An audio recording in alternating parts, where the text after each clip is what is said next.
ముఖ్యమంత్రి గారు ఏమన్నారంటే మేము ఈ 10 మంది ఎమ్మెల్యేలు డిస్క్వాలిఫై కారు, అది గతంలో కాలేదు, ఇప్పుడు కూడా కారు అంటే నేను వెంటనే ఇక్కడ నుంచి సుప్రీంకోర్టులో ఉన్న మ్యాటర్ని మీరు ఎట్లా మాట్లాడతారంటే మాకు ఇమ్యూనిటీ ఉంది, మేము ఏదైనా మాట్లాడవచ్చు ఈ సభలో లోపల మాట్లాడతామన్నారు.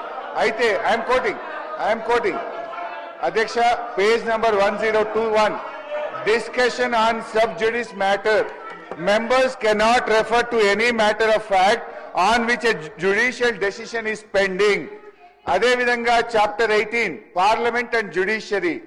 As regards the relationship between the Parliament and the Judiciary, both are under constitutional obligations not to encroach each upon others' jurisdiction.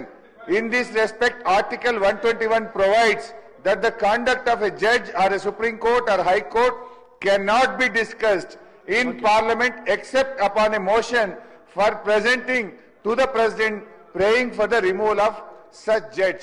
Judge గారి రిమూవల్ గురించి తప్ప సుప్రీంకోర్టులో గాని హైకోర్టులో పెండింగ్ ఉన్నటువంటి విషయాన్ని సభలో మాట్లాడకూడదు అని కౌల్ అండ్ షెక్దర్ లో చాలా స్పష్టంగా చెప్పడం జరిగింది. నేను అందువల్ల మీతో కోరుతున్నా, ముఖ్యమంత్రి గారు ఇవాళ సర్వోన్నత న్యాయస్థానం సుప్రీంకోర్టు యొక్క